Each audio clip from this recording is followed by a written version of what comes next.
Buongiorno e bentornati su Valheim. Oggi andiamo a parlare dei cheat, ossia quei comandi che ci permettono di ottenere molte cose e vediamo come iniziare a fare per poterli scrivere. Come prima cosa dobbiamo andare a cliccare sul tasto F5. Ci si aprirà questa tabella e qui dobbiamo andare a scrivere ima theater, tutto attaccato. Una volta che abbiamo scritto questa parola ci scriverà che i cheat sono true, cioè sono attivati. A questo punto possiamo scrivere i cheat. Generalmente i comandi che dobbiamo andare a inserire sono delle parole. La più importante è il God, praticamente ci rende immortali, quindi non moriremo mai contro i nostri nemici, quindi dobbiamo andare a scrivere appunto God. Così lo andiamo a disattivare perché l'avevo già scritto prima e così quando dice true vuol dire che è attivato. Quindi dobbiamo scrivere la stessa parola per andarlo a mettere e per andarlo a togliere. Un'altra parola importante, un altro comando importante è il ghost, Ghost, e praticamente questo ci rende invisibili. Quindi quando andremo magari in giro i nemici non ci vedranno. Per aumentare invece al massimo la nostra vita dobbiamo semplicemente scrivere eal e a questo punto dovrebbe essere aumentata.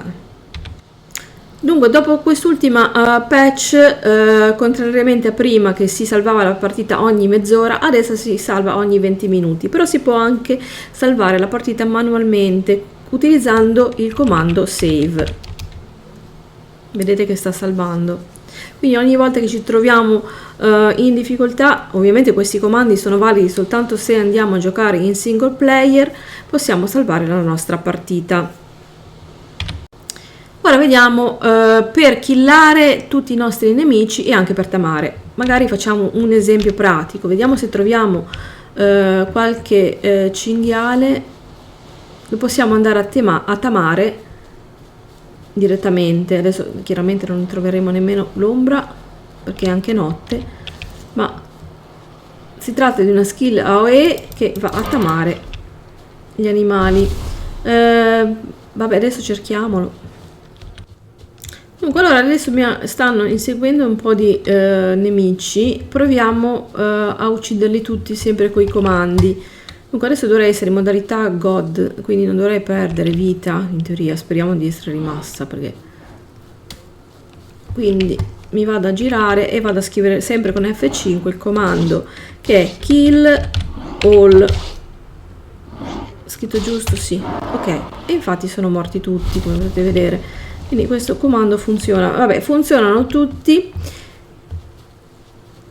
e questo è un altro dei comandi, diciamo, più utilizzati.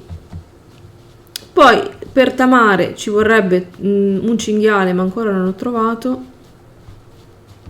ma magari lo vediamo dopo quando troverò il cinghiale. Per il momento andiamo avanti. Possiamo poi spawnare un po' tutti gli oggetti che andiamo a trovare all'interno del gioco, tra cui anche le creature, gli NPC, i boss, insomma un po' tutto come tutti i normali admin command.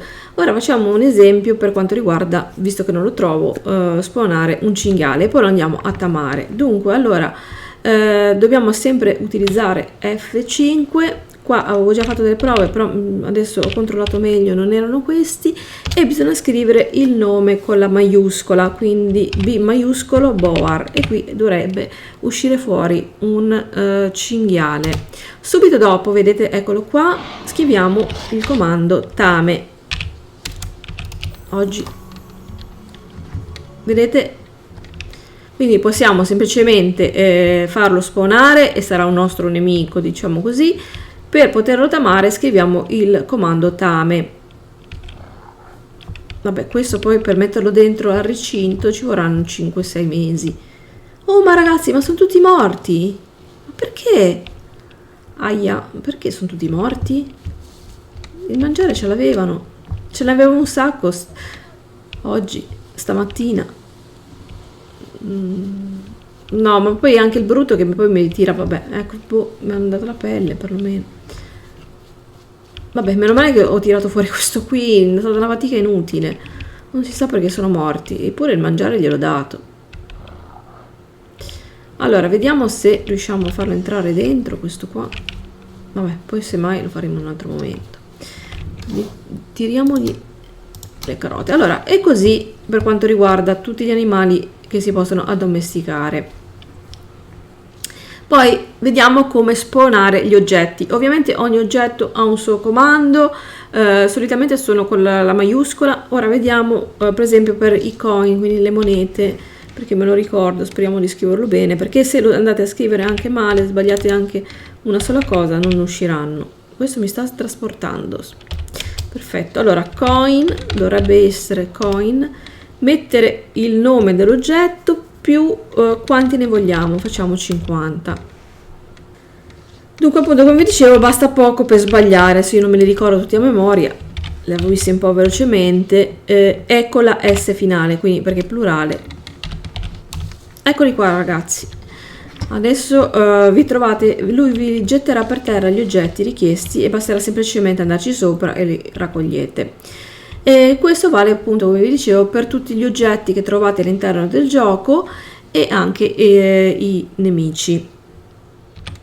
Dunque ora vediamo un altro comando per andare a giocare in modalità creativa, ossia possiamo costruire senza avere i materiali. Dobbiamo sempre fare F5 e scrivere debug mode. Vedete che adesso ci scrive true. E ora chiudiamo il tutto tramite il tasto ESC e dobbiamo utilizzare il tasto B. Vediamo un po'. Allora, col martello infatti ci va anche a sbloccare diverse ricette. Ovviamente non c'è gusto per chi gioca, però comunque si può fare. Vedete qua ci sono tutte le ricette che a me piacerebbe anche scoprire come si vanno a sbloccare facilmente. Questa mi sembrava di averla anche presa, quella dell'alveare, ma non so dove si vede, perché era un po' buggato. Per fortuna adesso ho anche risolto questo problema della fornace. Allora, dicevamo, e qui vi va a sbloccare le ricette. Per esempio, se io voglio mettere qua, non ho i materiali, lui vi farà mettere lo stesso la luce. Mettiamone una, va, che mi sembrava che prima era un po' buio.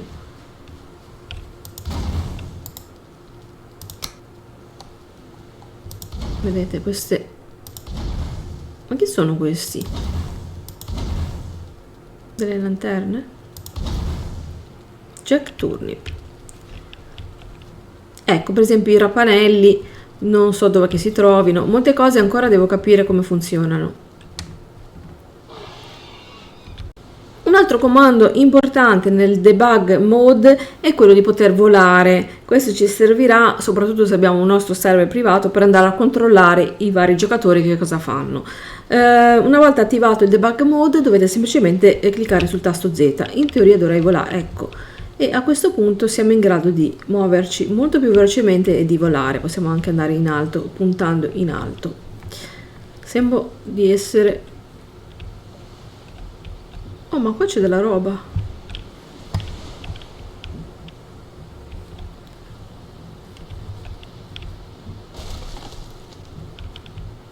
Vedete che mi muovo molto più velocemente di prima, che camminare.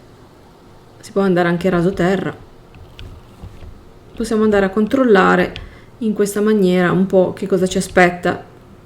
Anche perché devo dire, senza la presenza di mount, questo gioco è veramente molto ampio il terreno, la mappa, quindi diventa difficoltoso girare. L'unica cosa che ho scoperto è che per andare a trovare la palude bisogna farsi la barca e andare dall'altra parte dell'oceano.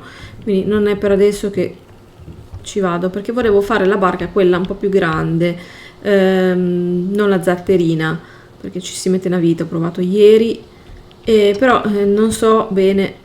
Cioè non ho ancora la ricetta, a parte questo trucchetto, solitamente, aiuto, sono incastrata, non li voglio usare sicuramente i trucchi, quindi perfetto. Allora, diciamo che questi sono quelli principali e diciamo quelli più usati. Poi tutto il resto, che ce ne sono veramente tantissimi, anche e soprattutto per quanto riguarda chi va a utilizzare, o va più che altro, ho sbagliato il termine, a avere un server privato. Come scendo io? Vabbè. Sono quelli più, diciamo, richiesti per chi ha un server privato, e quindi ve li andrò a mettere in descrizione tutti quanti. Dunque, per scendere basta semplicemente fare di nuovo il tasto Z e cadete giù, cercate di farlo piano piano. Dunque, allora, per oggi è tutto. Se avete delle domande fatemele qui sotto nei commenti. Come sempre vi invito a iscrivervi e soprattutto mettete un bel mi piace a questo video.